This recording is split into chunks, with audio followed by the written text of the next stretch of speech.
Okay, so you know how we're always talking about different ways to level up in your career? Mm-hmm. Well, today we're going to deep dive into a topic that I know a lot of you are thinking about, Right. and that is how to grow your career as a CNA. Yeah, absolutely. We've been listening to this really cool podcast called Diamond School of Nursing CNA Study Guide, Okay. and it's packed with ideas and advice about all sorts of different career paths you can take. That's awesome. So if you're listening to this, you've probably chosen this field because you love caring for people Yeah. and you want to make a real difference in their lives. Mm-hmm.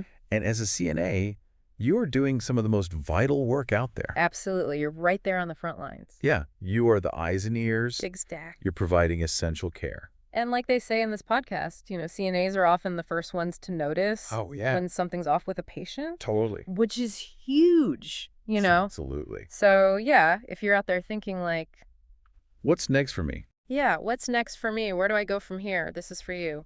That is exactly what this deep dive is all about. Yeah. So our mission today is to map out those key career paths and give you some real actionable advice Okay, I love it. to help you level up your skills, your impact, and take your healthcare career to the next level. Awesome. Let's do it. All right, so the first path we're going to look at is becoming a licensed practical nurse, or LPN. Okay, it makes sense. So this is kind of a natural transition from being a CNA Yeah, I can see that. because you already have so much experience in direct patient care. Right. LPN programs usually take about 12 to 18 months to complete. Got it. And the really cool thing is that your responsibilities expand a lot. Okay. Like how? Well, as an LPN, you'd be giving medications, working more closely with RNs and doctors. Interesting. And of course, the pay is usually significantly higher. That makes sense. Yeah.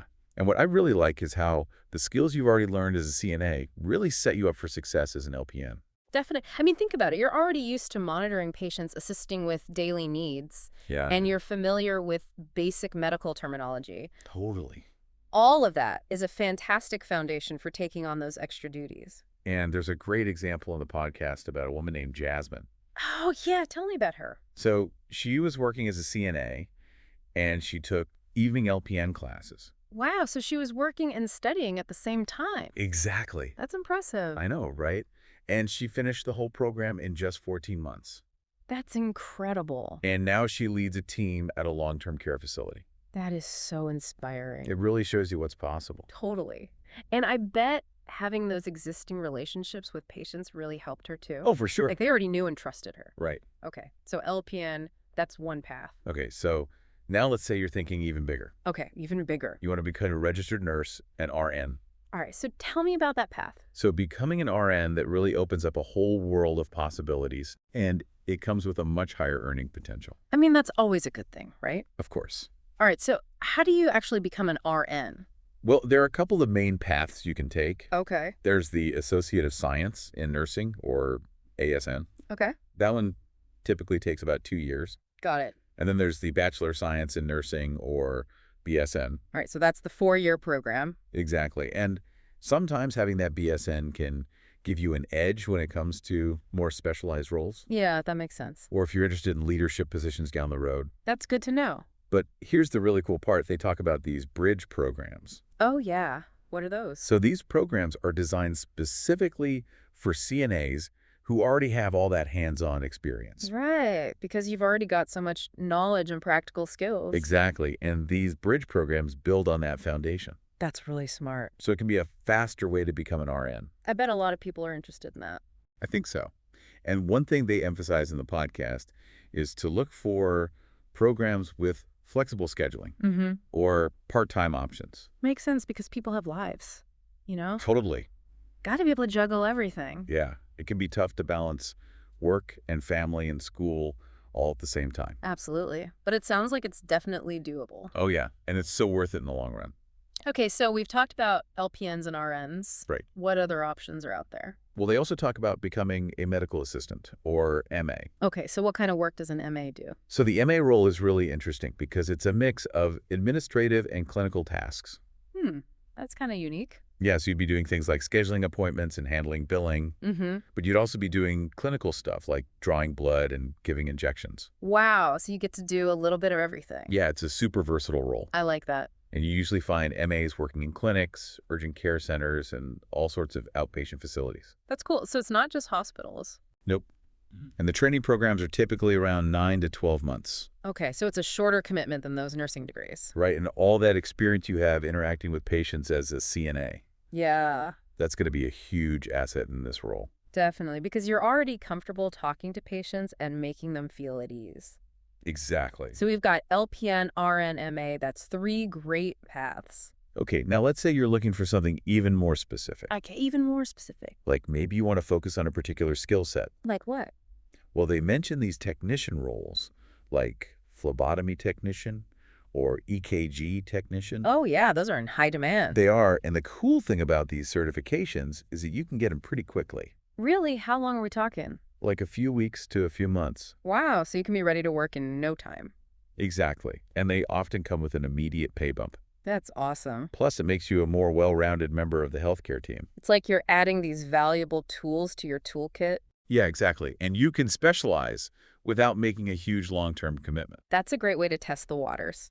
Okay, so you know how we've been talking about all these paths that involve direct patient care? Right. Well, the podcast also highlights a really interesting area that you might not have considered. Okay. I'm intrigued. What about healthcare administration? Oh, yeah, so you're not working directly with patients anymore. That's right. It's more about the operational side of healthcare. Interesting. Yeah, and they make a really good point. What's that?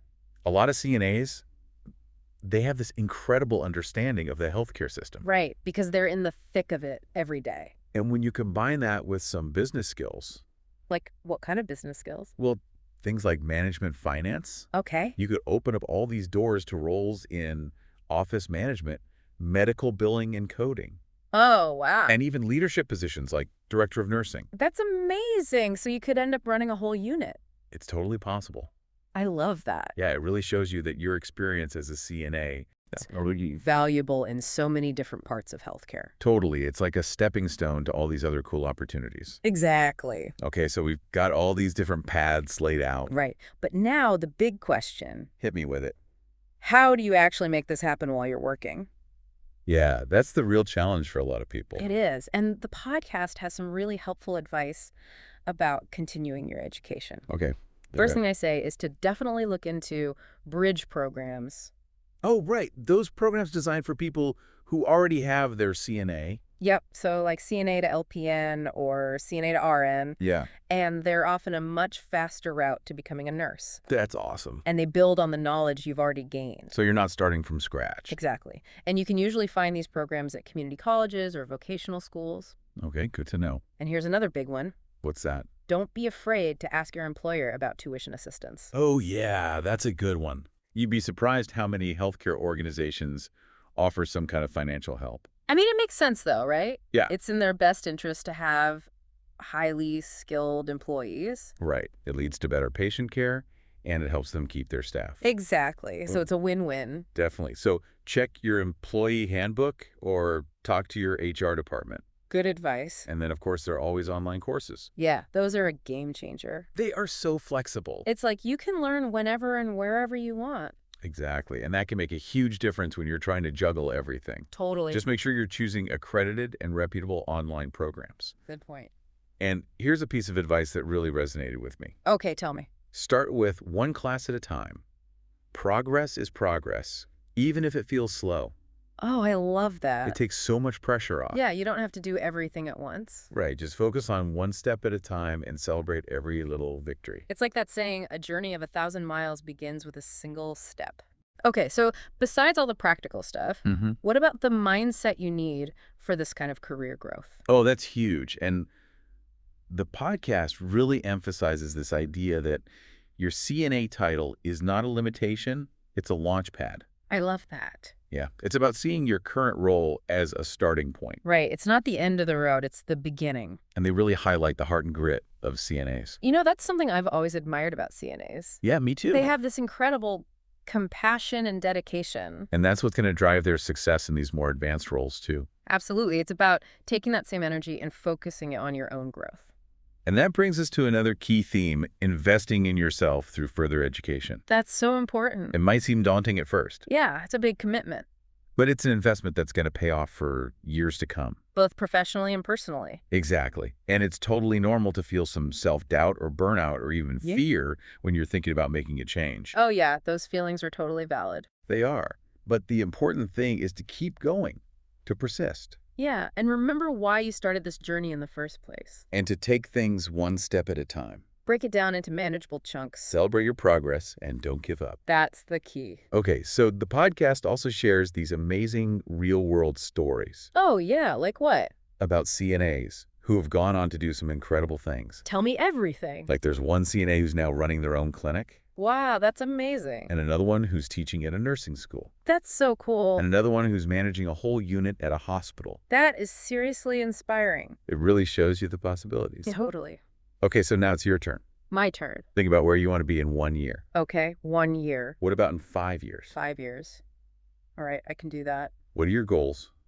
What are your dreams? Okay, I'm thinking. And then start taking those small, actionable steps today. You got it. It doesn't have to be a giant leap. Right. Just do something small that moves you closer to your goals. Like researching programs or talking to my boss about tuition assistance. Exactly. Those are great first steps. All right, I'm feeling motivated. So to wrap things up, Yeah. we've seen from this podcast that being a CNA, it's not just a job, it's a gateway to all sorts of amazing opportunities in healthcare.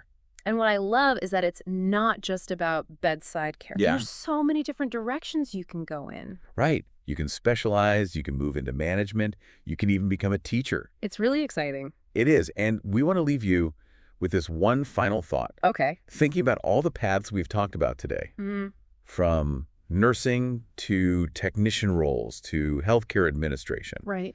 What's the one area that really sparks your interest?